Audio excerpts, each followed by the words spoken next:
Władza nie jest przywilejem, jest czymś, co się zdobywa. Podczas gdy wielu myślicieli przez stulecia dyskutowało o utopiach, Niccolò Machiavelli odsłonił kulisy prawdziwego funkcjonowania świata. Jego wnioski były tak niewygodne, że jego nazwisko stało się synonimem przebiegłej manipulacji. Mimo to trudno zaprzeczyć, jak bardzo jego strategie dyskretnie wpływają na świat polityki, biznesu, a nawet na najbliższe relacje. Machiavelli nie tylko ujawnił metody władców, ale także głębokie mechanizmy, za pomocą których każdy człowiek może być kierowany, przekonywany i nieuchronnie manipulowany. Dzisiaj zagłębimy się właśnie w tę zakazaną wiedzę, tę, której posiadacze władzy nie chcą, abyś zrozumiał. Mechanizmy kontroli, które pozostają aktywne od wieków. Geniusz Machiavellego tkwi w jego zdolności dostrzegania ludzkiej istoty, bez filtrów czy masek.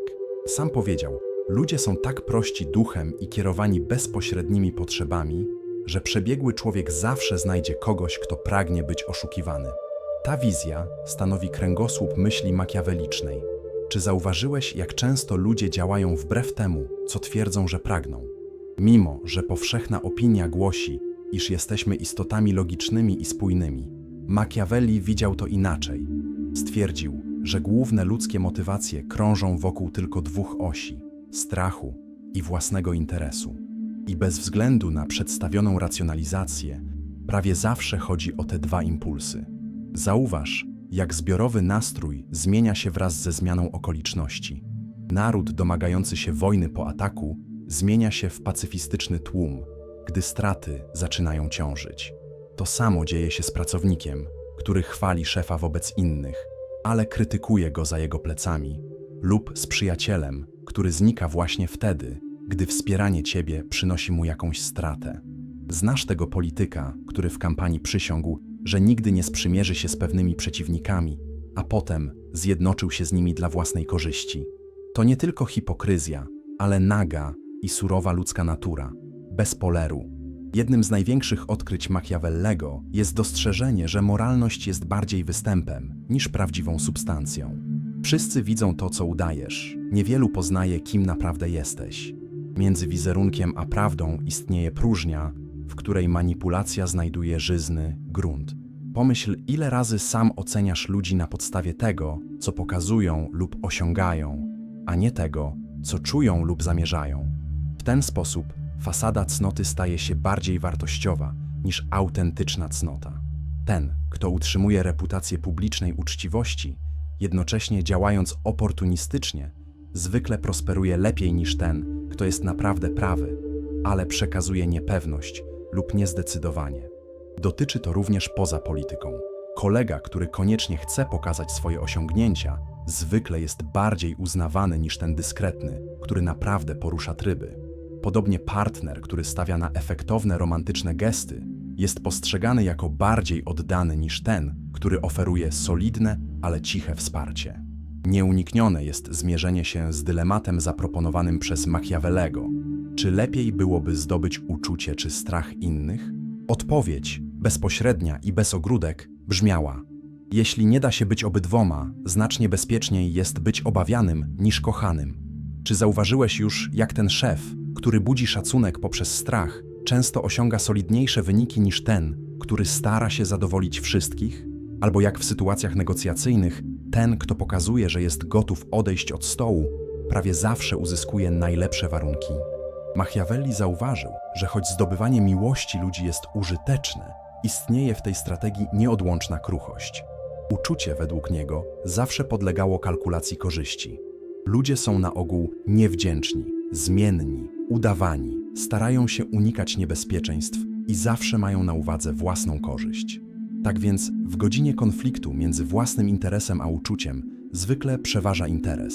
Strach z kolei tworzy bardziej stabilną podstawę kontroli.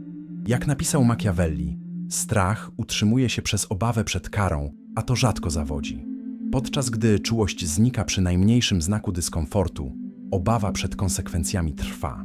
Ważne jest jednak zauważenie istotnej subtelności. Machiavelli wyraźnie rozróżnia strach od nienawiści. Książę powinien wzbudzać strach w taki sposób, że jeśli nie może być kochany, to przynajmniej unika bycia znienawidzonym. Strach staje się niebezpieczny, gdy ustępuje miejsca aktywnemu rozgoryczeniu, które może podsycać sabotaż i upadek. Przypomnij sobie jakiegoś władcę, który stracił stanowisko nie dlatego, że się go bano, ale dlatego, że przekroczył granicę od szacunku do pogardy i powszechnej nienawiści. Albo tego menedżera, który upokarzając podwładnych, ostatecznie podkopał swój autorytet, budząc żądzę zemsty. Najbardziej skuteczny strach nie jest związany z przypadkowym zagrożeniem, ale z pewnością jasnych i przewidywalnych konsekwencji. Szef, który karze przypadkowo, budzi gniew.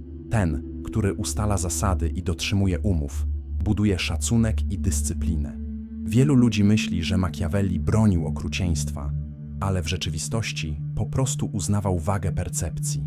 Każdy książę powinien dbać o to, by wydawać się litościwym, a nie okrutnym, ale musi uważać, by nie marnować swojego współczucia. Sekret polega na dostosowaniu wizerunku do kontekstu. Nie sposób nie znać kogoś, kto kultywuje doskonały publiczny wizerunek, podczas gdy za kulisami działa w radykalnie odmienny sposób. Rzecz nie w osądzaniu, ale w dostrzeżeniu, że ten wzorzec się powtarza. I to właśnie Machiavelli odsłonił ten społeczny mechanizm. W praktyce umiejętność zmiany między demonstrowaniem cnoty a pragmatycznym działaniem daje swobodę ruchów i chroni reputację. Ile razy widzimy przywódców, którzy dostosowują swój dyskurs do wiatru opinii publicznej, nigdy nie przyznając, że naprawdę zmienili stanowisko.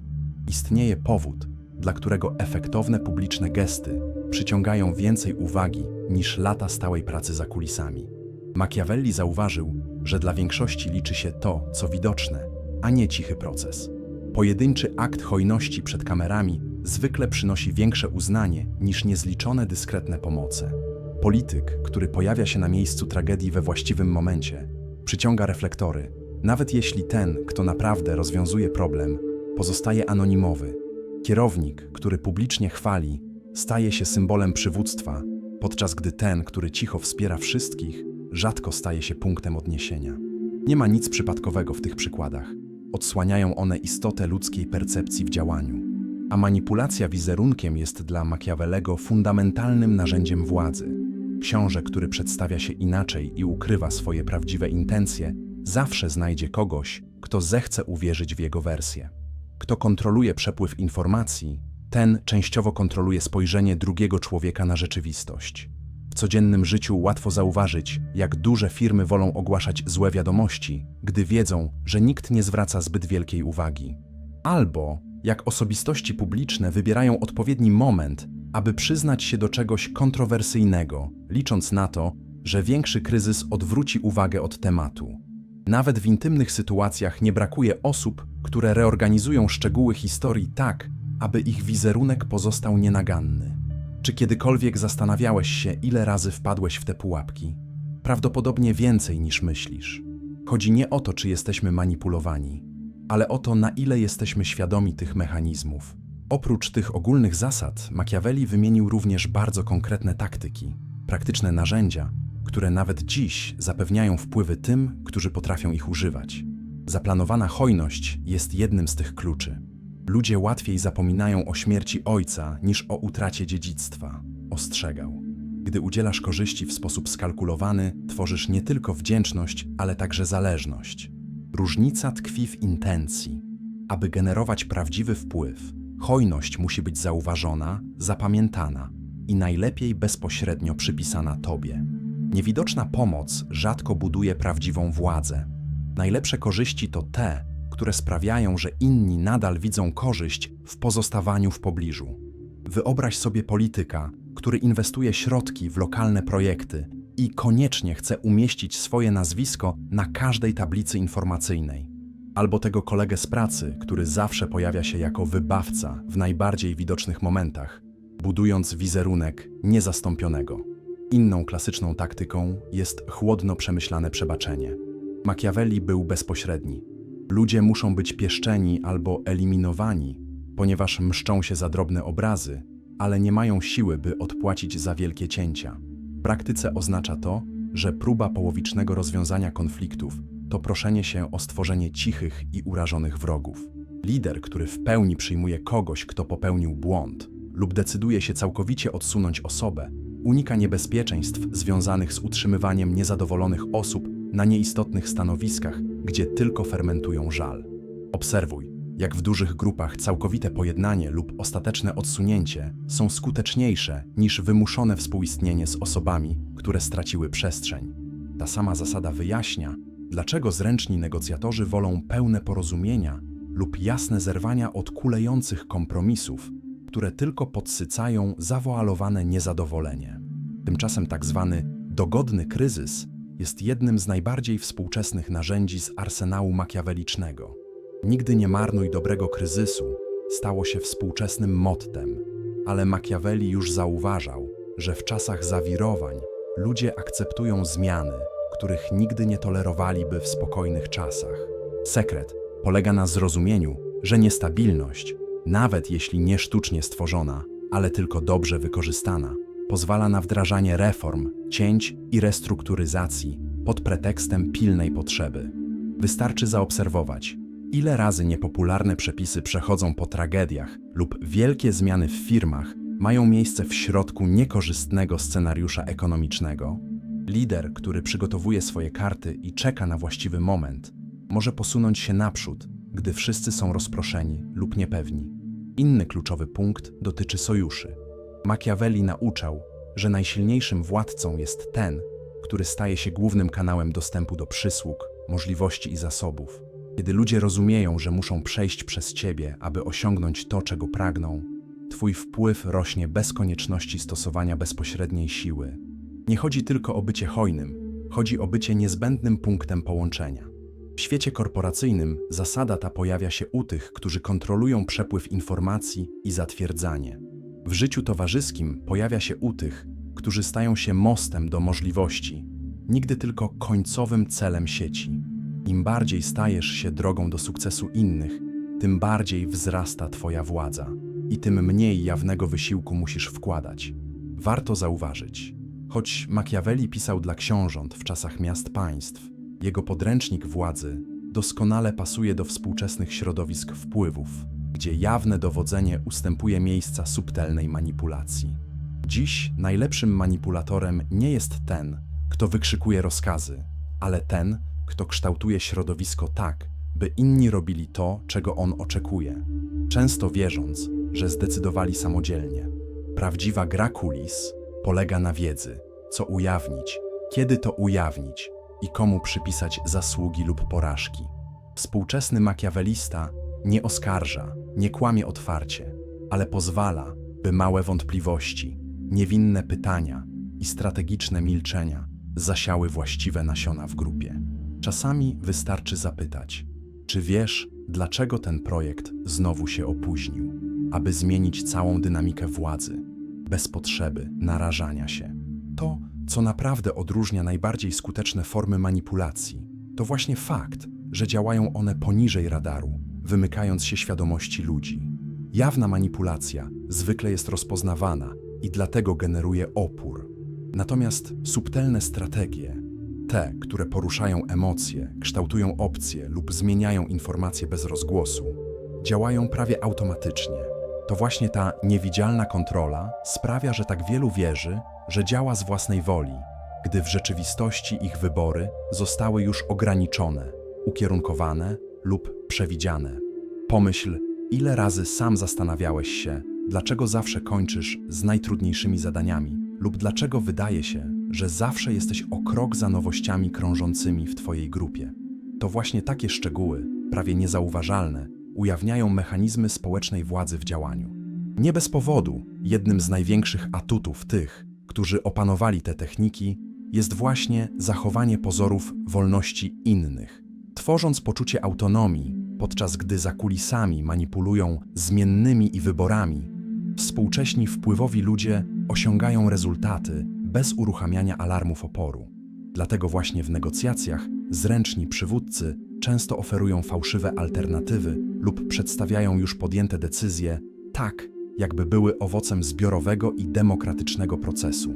Jeśli chcesz uniknąć bycia pionkiem w tego typu dynamice, samoświadomość i uwaga są najlepszą tarczą.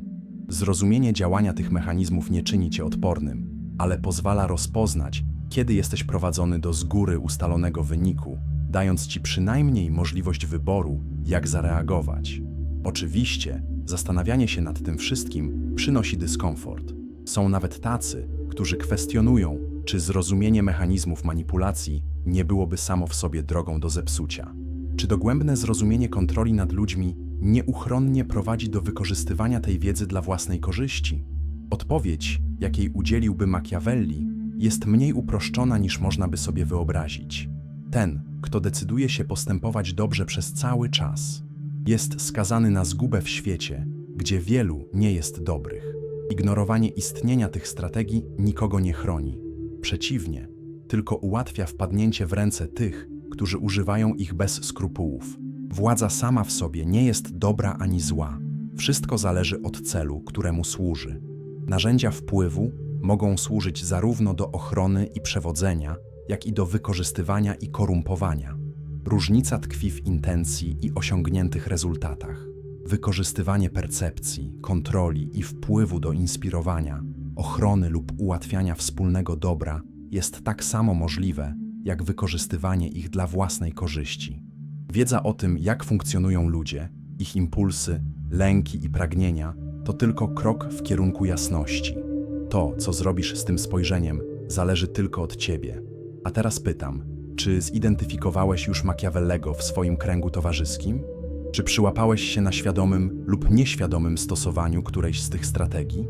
Granica między przywództwem a manipulacją, jak widać, jest znacznie cieńsza, niż chcielibyśmy przyznać. Jeśli ten film przyniósł ci jakąś wartość, zapisz się na kanał, aby jeszcze głębiej zanurzyć się w tych ideach.